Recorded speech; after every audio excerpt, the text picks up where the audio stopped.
Pessoal, a lista tem 3 exercícios. Eu vou começar pelo terceiro, porque ele é mais fácil. E aí a gente vai evoluindo em grau de dificuldade na medida em que for passando. Então eu vou fazer o 3, depois o 2, depois o 1, que é o mais complicado. Por que eu coloquei o 1 primeiro, né? Por que eu coloquei nessa ordem que está aí? Porque o primeiro é o mais parecido de todos com o que eu resolvi de exemplo com vocês. Então, eu achei que talvez vocês conseguissem se adequar melhor. Mas, enfim, pouco importa a ordem, tá? Vamos lá para a solução dos problemas. Todo mundo vendo minha tela?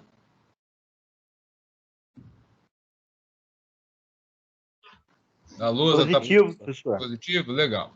Olha só, a situação física aqui do terceiro exercício é de 2 blocos, M1 e M2. O M1 está apoiado numa superfície plana, né? Então tem 90 graus aqui, uma superfície paralela, né, à superfície horizontal, à base. Nós temos o valor para a massa M1. A massa M1 é de 50 quilogramas. Tá? Então temos aqui M1 igual a 50 quilogramas. E que o coeficiente de atrito entre M1 e a base é 0,4, que é típico de madeira com metal, tá? É um coeficiente de atrito bem comum aí. E a ideia aqui é a seguinte, é calcular o máximo valor de M2. Talvez alguns tenham se confundido com o que eu quis dizer com o máximo de M2, para que o sistema permaneça em equilíbrio estático. Por que o máximo? Porque, olha só, se você colocar o M2 aqui igual a 0 ou igual a 1 grama, não vai botar em movimento. Então, a pergunta é, qual o maior valor que eu boto aqui que esse treco continua parado ainda? Tipo, eu boto um valor que 1 quilograma ou meio quilograma acima dele vai fazer com que esse cara desça e esse seja deslocado para cá. Tá? Então, por isso que no enunciado aparece o termo aí máximo valor para o qual o sistema permaneça parado, permaneça em equilíbrio estático. Tá? A primeira coisa que a gente precisa fazer em todos esses exercícios é identificar as forças que atuam sobre cada uma das massas. Tá? Então, ó, massa M2 que está pendurada, ela é puxada para baixo pela Terra. Por que ela não cai? Porque ela está presa num cabo e esse cabo exerce uma força que a gente vai chamar aqui de T2. Tá? A massa M1 também é puxada para baixo pela Terra, P1. Se ela não cai, é porque a superfície exerce uma força para cima, né, vertical para cima, que a gente chama de força normal. O fato dessa massa estar ligada aqui com esse cabo, que tem uma massa pendurada na outra extremidade, faz com que tenha aqui a atuação de uma tensão nesse cabo. E por que o objeto não entra em movimento sendo puxado da esquerda para a direita? Porque alguma força detém esse movimento, e nesse caso a gente sabe que essa força é a força de atrito. Tá? Então, para o sistema permanecer estático, tudo parado como está, eu preciso garantir que as duas forças que atuam sobre M2 se anulem e que as 4 forças que atuam sobre M1 se anulem também. Tá? Por isso a gente escreve uma equação para cada massa, para cada bloco envolvido. Tá? A gente está trabalhando com roldana perfeita, ou seja, a única coisa que a roldana faz é mudar a direção da força. Então, a força que seria vertical, ela aqui passou para horizontal. Um detalhe muito, muito importante para vocês da manutenção em especial. Eu coloquei aqui, ó, um cabo que está formando 90 graus, ele está perpendicular ao bloco, tá? Com isso, a tensão no cabo, ela é paralela ao eixo horizontal. Se eu tivesse conectado esse cabo errado, um pouco mais para cima, um pouco mais para baixo, eu teria uma mudança na tensão. Porque, veja bem, se a tensão tivesse um ângulo aqui, ela teria uma componente horizontal e uma componente vertical. Se ele também tivesse acima do ponto, para cá, a tensão também no cabo seria maior. Então, qualquer alteração da posição correta do cabo aqui, ou do tamanho da roldana, pode gerar um desgaste maior numa estrutura como essa aqui. Tá? Então é importante que vocês tenham isso em mente. Os ângulos são muito importantes para garantir que as forças que atuam sobre o sistema são aquelas desejadas, aquelas previstas no projeto. Tá? Às vezes você pode usar um cabo diferente ou fazer uma adaptação aqui e isso vai causar uma tensão que não era prevista no projeto. E aí, se for uma máquina, vai comprometer tanto o desempenho da máquina quanto à durabilidade de algumas peças, tá? Então, considerando esses ângulos certinhos, o que que nós podemos dizer? Da massa M2, eu preciso garantir que a tensão 2 anule o efeito do peso do bloco 2. No eixo vertical, que a força normal, né, que a superfície ali de apoio, ela consiga anular o efeito de P1, ou seja, suportar, né, o peso do bloco 1. E, por último, que a força de atrito ela seja suficiente para anular o efeito da tensão no cabo.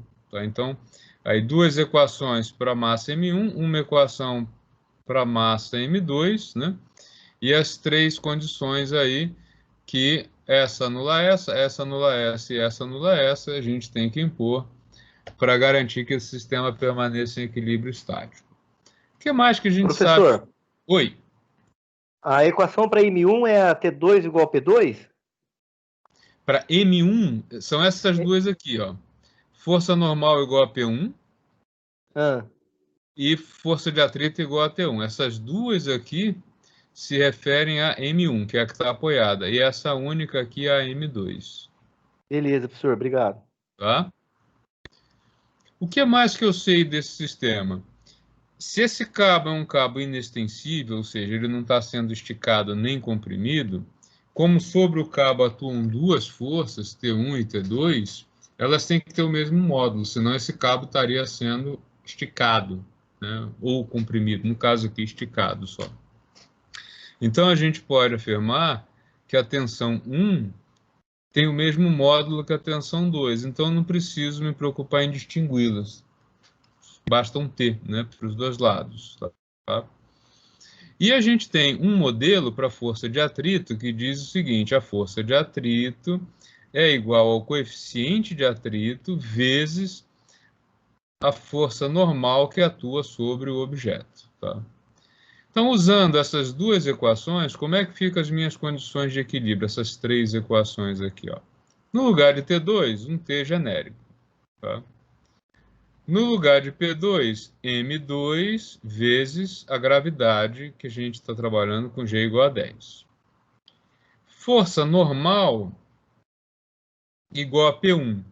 P1 é 50 kg vezes a aceleração da gravidade, que a gente está usando 10. Força de atrito, coeficiente de atrito, 0,4 vezes força normal, tem que ser igual à tensão. Então, se a gente olhar para cá agora, o problema está resolvido.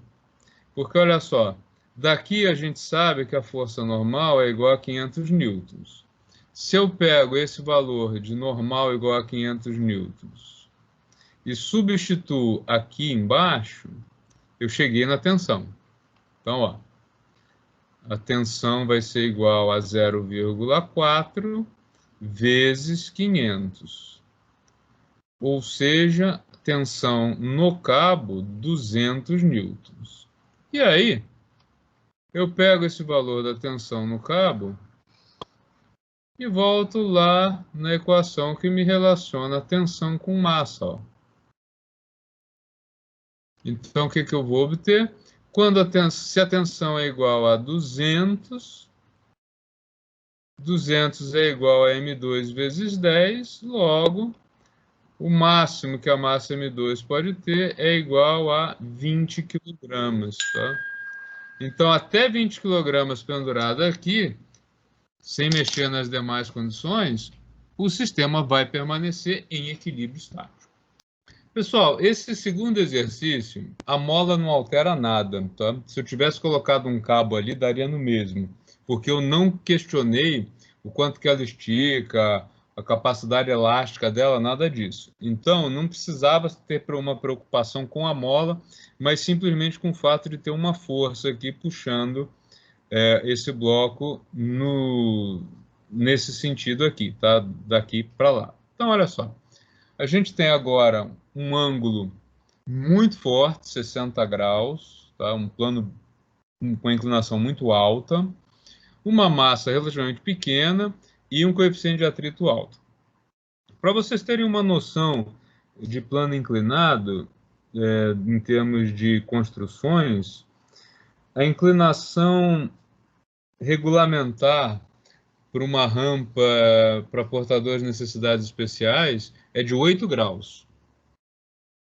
Então, 60 graus é uma inclinação assim tremenda, tá? Num plano inclinado.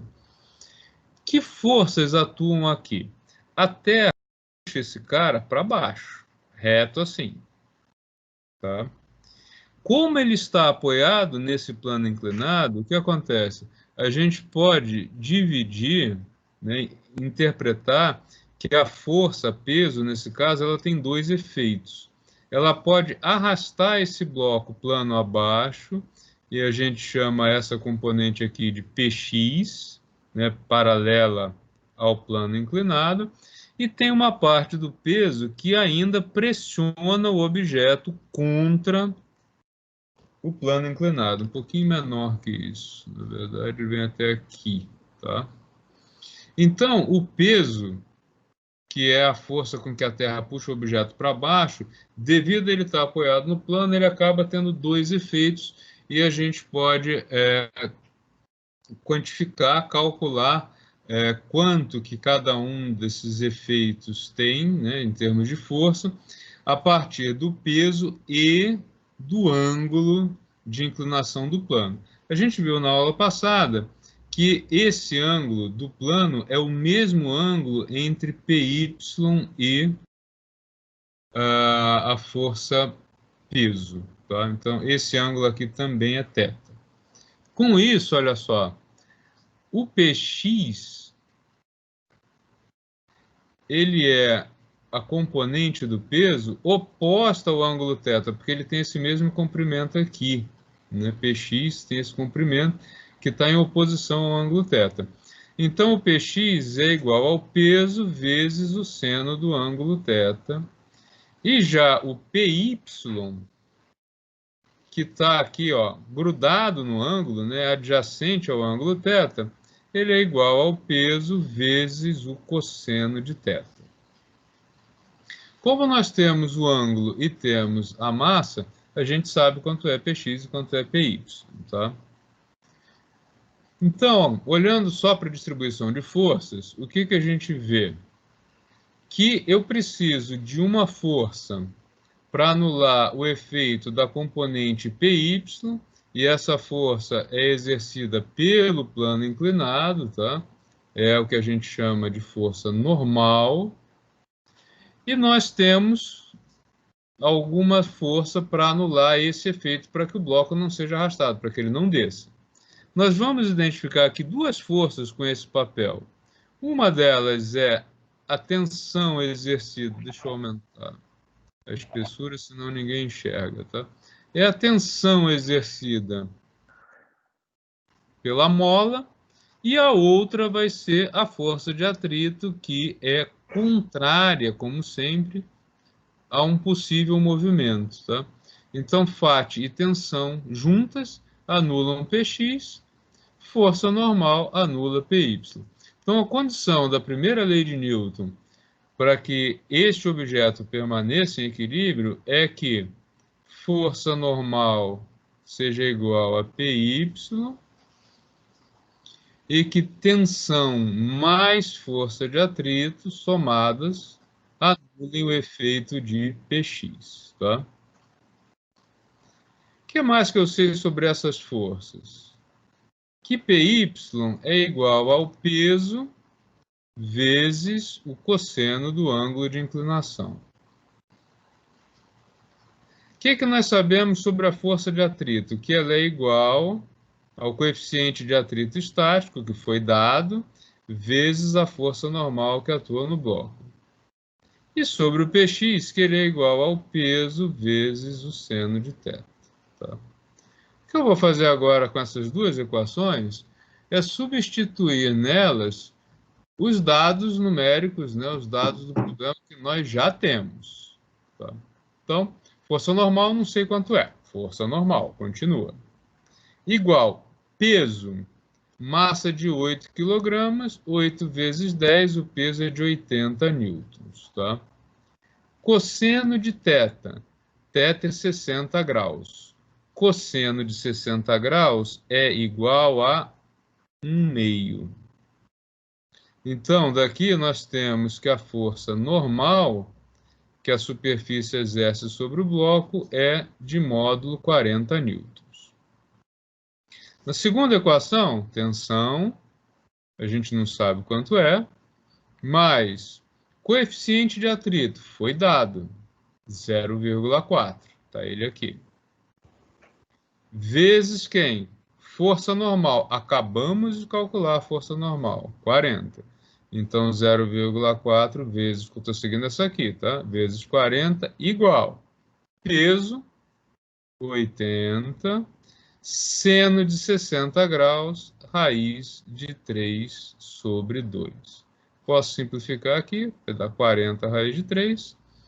Então, o que eu tenho agora? Que tensão mais 16, 0,4 vezes 40, é igual a 40 raiz de 3. Vou passar o 16 para o outro lado da igualdade. O que eu vou ter? Que a tensão que a mola exerce tem que ser de 40 raiz de 3 menos 16. Rodando a manivela, deixa eu pegar a calculadora aqui. Professor, o PY, o seno e o cosseno ali saiu do triângulo retângulo ali, né? Isso. O seno de θ é o cateto oposto sobre a hipotenusa. O oposto, ele está aqui, né? Ele tem... olha só. Deixa eu pegar outra cor aqui. A gente tem um triângulo retângulo aqui. Ó. Vou deixar ele pontilhado para ficar mais evidente, tá? Esse lado aqui do triângulo retângulo é proporcional a PY. Esse lado aqui é igual a esse comprimento aqui. Então, ele é proporcional ao PX. E a hipotenusa é P. Então, seno de θ, cateto oposto sobre hipotenusa. Cosseno de θ, cateto adjacente, PY sobre a hipotenusa, tá? Professor. Opa, pode falar. Aquilo que está atrás do FN ali é só uma seta, né? FN igual 40 newtons. Aqui embaixo. Ah, sim, só para dizer, ó, daqui eu chego que é uma seta assim, ó. Ah, beleza. Né? Esse símbolo quer dizer, então isso leva a, né? Que... Uhum. Deixa eu botar uma... eu tava meio atrasado, eu cheguei ali, parecia um D. Eu falei, caramba, de onde apareceu esse D aí agora? Aquela seta assim, isso aqui implica então que Fn igual a 40 newtons, tá? Beleza, professor. E aí 40 raiz de 3 menos 16 dá aproximadamente 53,3 newtons, tá? Então a tensão que a mola tem que suportar é de 53,3 newtons, tá?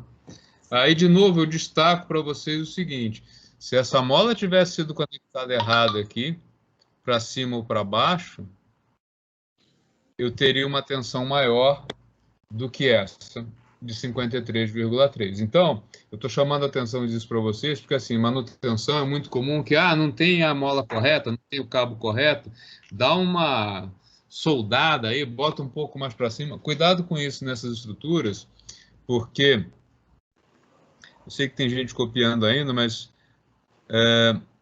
eu vou apagar isso aqui depois, tá? Para vocês copiarem e não ficar bagunçado. Olha só. Vamos supor que você prendeu isso aqui errado e você conectou a mola aqui em cima, fazendo assim. A tensão que você vai ter agora, ela não é mais essa aqui. Ela vai ter duas componentes, uma para cá, e essa componente sozinha, ela vai ter que dar conta de puxar a mola. E a outra componente, ela aponta para cá. Então, você vai ter um aumento aqui da pressão sobre a bancada, e você não sabe se a bancada vai sofrer um desgaste maior por conta disso. Você tá forçando ela além dos 80 newtons, né? Dos 80 newtons, não, dos 80 vezes o seno do ângulo, tá? Na verdade, você está forçando ela acima dos 40 newtons. Então, qualquer mudança de ângulo, quando você faz uma mudança desse tipo, ela pode trazer problemas para uma estrutura, sim, né? Por isso que seguir a especificação é importante. Nessa questão do posicionamento, quando você tem várias polias, deixar elas bem alinhadas para que um ângulo não seja criado onde não deveria existir, né? Tudo isso precisa tomar bastante cuidado. E outra coisa, né? Isso aqui foi projetado para um tipo de material. Se você muda o material, você muda o coeficiente de atrito. Se o coeficiente de atrito for menor do que esse, a mola vai sofrer uma tensão maior. Porque, força de atrito e tensão estão trabalhando juntos. Se você reduz a FAT, você vai ter que aumentar a T para manter essa estrutura em equilíbrio. Ou então o bloco vai descer. Tá ok? Agora, a gente tem o plano inclinado, né? Nós temos dois blocos, como tínhamos no exercício número 3, e o plano inclinado, como tínhamos no exercício 2. São as duas coisas aí misturadas, tá? De dados, o que nós temos? Que o coeficiente de atrito estático entre M1 e a superfície é 0,3, que a massa M1, que é a que está apoiada na superfície, é de 260 kg, e que o ângulo de inclinação é de 45 graus, tá? E a pergunta é, qual o valor da massa M2 que mantém essa estrutura estática, tá? Eu vou chamar a atenção de vocês para uma coisa. Se esse exercício, ele é muito, muito parecido com os anteriores. Talvez vocês não percebam o quanto, mas olhem só. Pouco importa quem é que está exercendo essa tensão aqui. Se é uma mola ou se é um cabo ligado a outro peso. Essa estrutura aqui, que o bloco apoiado, ele tem PX, PY, força normal, força de atrito e uma força que puxa ele para cima, é a mesma. Isso aqui não mudou. É a mesma coisa que a gente vai fazer do outro lado. Qual é a diferença? É que a tensão, né, que aqui a gente chegou nela, ela tem que ser causada, né, ela tem que ter origem numa massa pendurada aqui do outro lado, que é a mesma coisa do exercício 1. Tá? No exercício 1, qual é a causa dessa tensão? O peso pendurado aqui. A estrutura daqui é um pouco mais simples porque o objeto está num plano, né, paralelo à superfície da Terra. Então, eu tenho P1 só. Eu não tenho P1x e P1y como eu tenho no outro. Então, notem que o exercício número 1, ele é uma mistura do exercício número 1, é uma mistura do 2 e do 3, tá? Se a gente fizer em ordem inversa. Por isso eu quis fazer nessa ordem inversa, para mostrar a vocês que esse daqui é uma soma ali, é uma mistura das duas complexidades, tá? Então, olha só, o que eu vou fazer? Identificar as forças que atuam sobre M1, do mesmo jeito que a gente fez no exercício da mola. Esse cara é puxado para baixo pela Terra com uma força P1. Esta força P1, como ele está apoiado num plano inclinado, ela pode ser dividida em duas, né, em dois efeitos. Um dos efeitos do peso no bloco apoiado no plano inclinado é arrastá-lo plano abaixo. Esse efeito é devido a P1x. E o outro é que o bloco continua pressionando a superfície do plano inclinado, que é o P1y. Tá? Para quem perdeu a aula passada, ou para quem ainda está cheio de dúvidas no ângulo, vamos ver o seguinte. Todos vocês enxergam que aqui nós temos um triângulo retângulo pequeno e que aqui nós temos um triângulo retângulo bem maior. Todo mundo vê isso?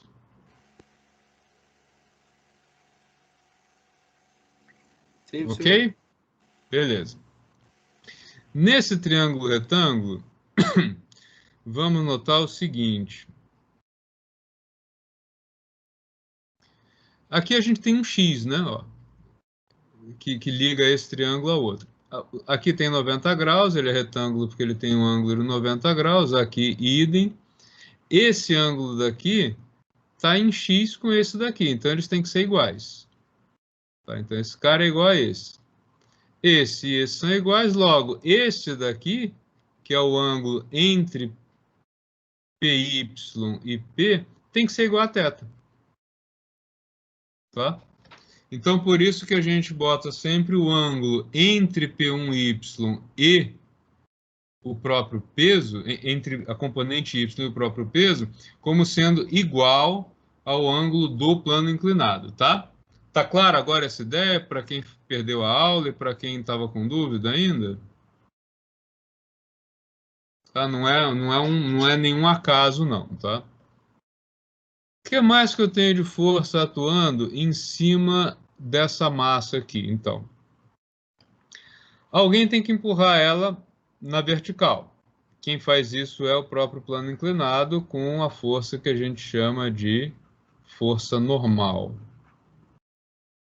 que deve equilibrar P1y. E para que ele não seja arrastado plano abaixo, nós temos duas forças que estão garantindo isso. Uma é a tensão no cabo, que eu vou chamar essa aqui de T1, e outra é a própria força de atrito, que se opõe à descida. Tá? Então, massa M1, uma, duas, três, quatro forças, sendo que uma delas é dividida em duas componentes, mantém ela em equilíbrio. Massa M2 é puxada para baixo pela Terra. Professor. Força. Oi? Aí, no caso, então, T1 mais força de atrito anula P1x? Isso mesmo.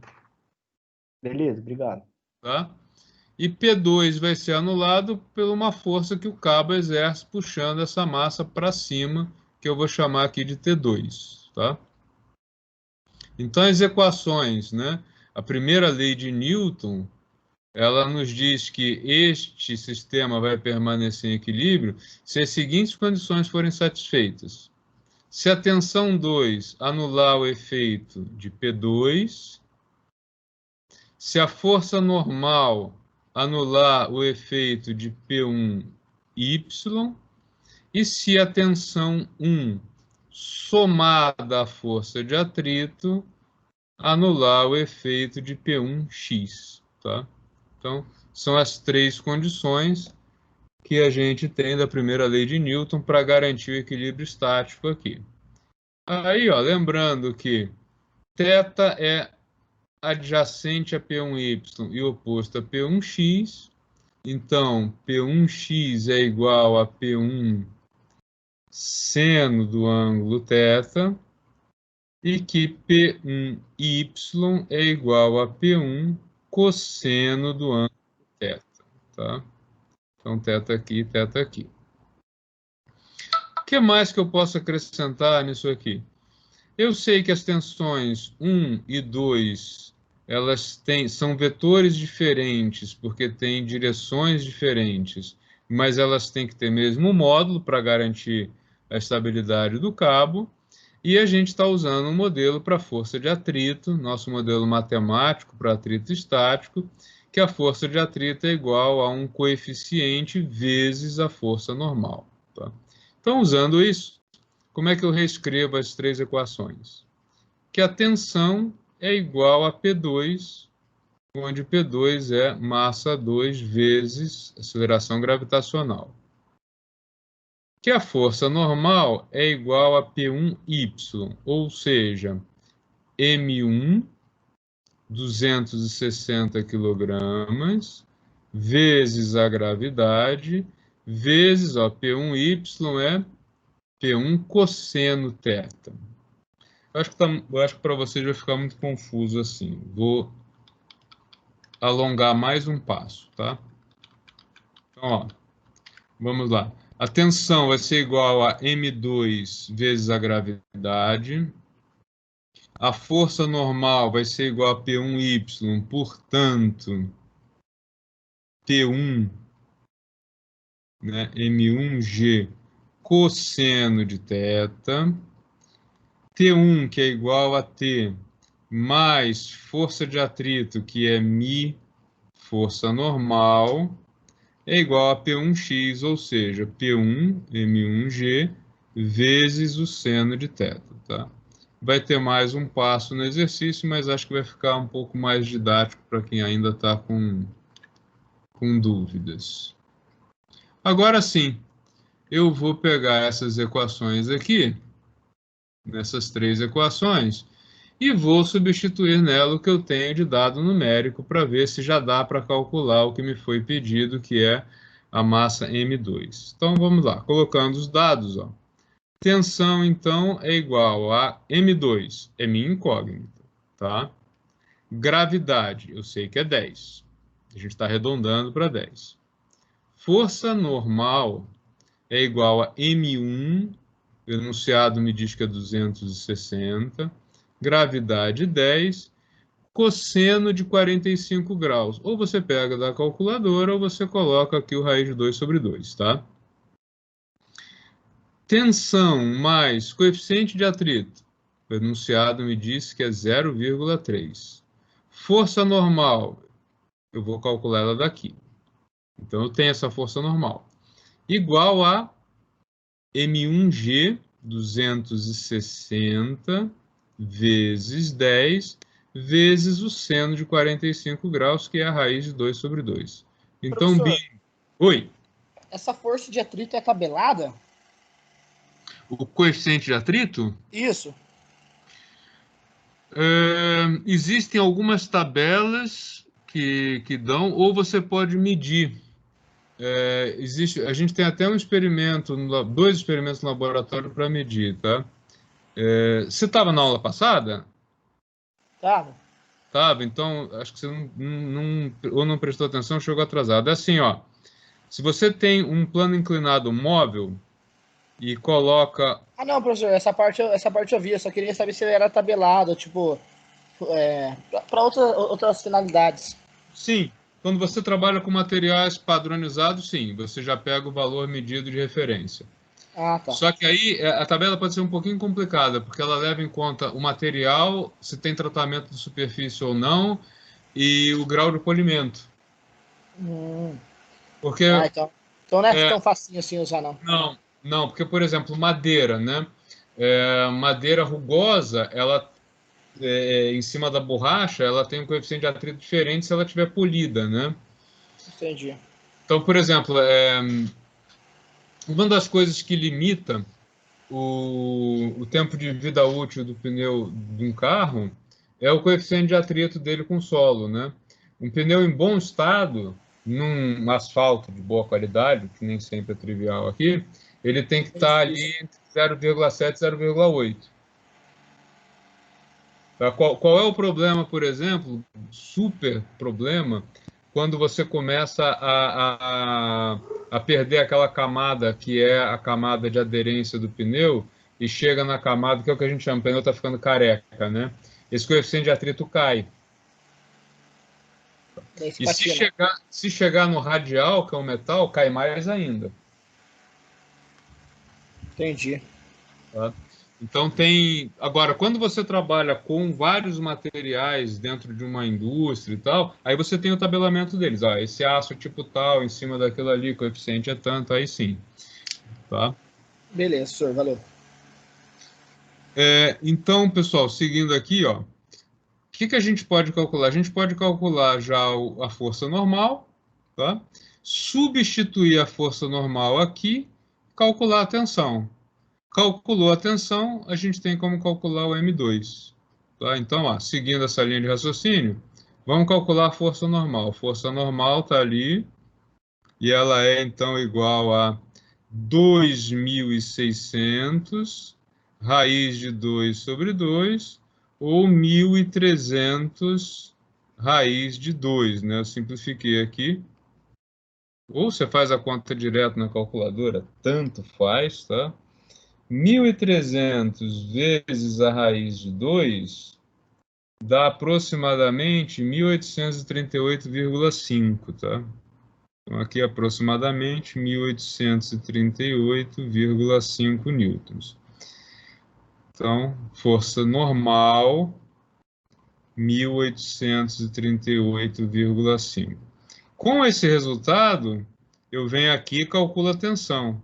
Então, agora, tensão mais 0,3 vezes 1838,5 é igual a...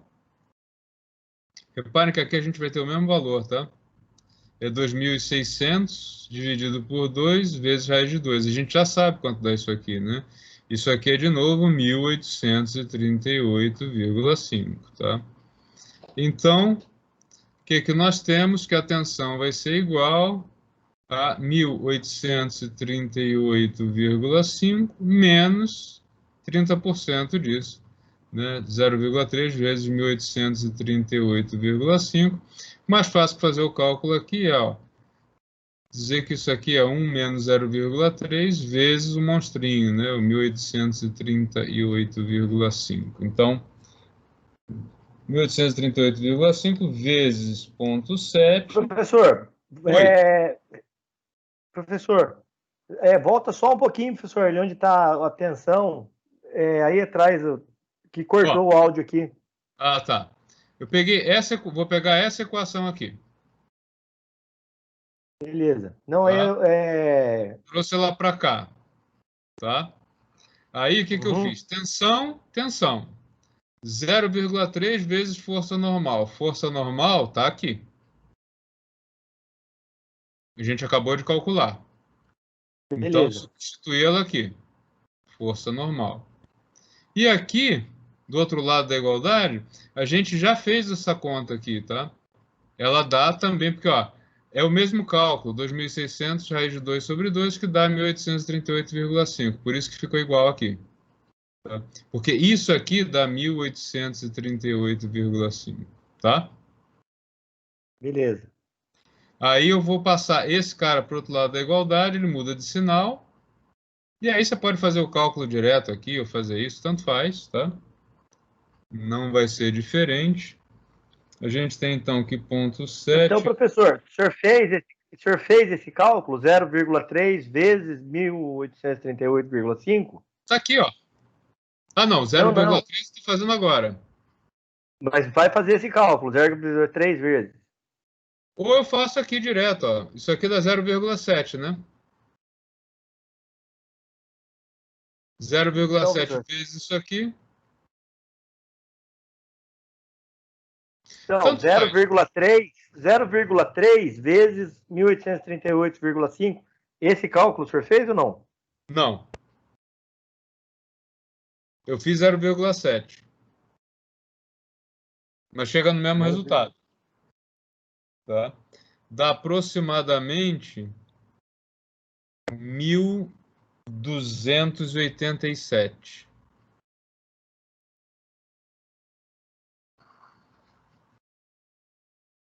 Olha só, Rubinho. Isso aqui é igual a isso. Coloquei em evidência. Quem ficou? 1, né? Aqui tem 1 vezes menos 0,3. Então, 1 menos 0,3... Nossa, tá cortando tudo o áudio aqui. Tá. O cálculo chega no mesmo resultado, nesse 1.287 newtons, aproximadamente, tá? Depende, se você fizer com o 0,3 primeiro ou fizer do jeito que eu fiz, o resultado não vai mudar, tá? Não, professor, então, até o 1838,5 menos 0,3 vezes 1838,5, eu escutei. Depois que vem esse parênteses aí que eu não entendi o que foi. Ah, tá, não. Ou você faz o cálculo aqui direto, o que eu fiz? Eu coloquei isso aqui em evidência, ó. É esse cara menos 0,3 vezes esse. Então, você pode fazer, em vez de você fazer isso, menos isso, vezes isso, você pode fazer só o 0,7 vezes isso. Beleza, professor. Tá? O resultado não vai mudar. Tá? Agora que eu já sei quanto é a tensão, o último passo, ó. Aqui em cima a gente tem uma relação entre tensão e a massa, que é o que foi perguntado. Tá? Aquela equação lá em cima nos diz o seguinte, ó. A tensão no cabo é igual a massa M2 vezes 10. E a gente tem essa tensão agora. Então, ó, 1.287 é igual a M2 vezes 10, logo, M2 vai ser igual a 128,7 kg. Quem achou o resultado um pouco diferente disso, 128,6, 129, tá tudo dentro, depende um pouco aí de como você fez o cálculo, tá?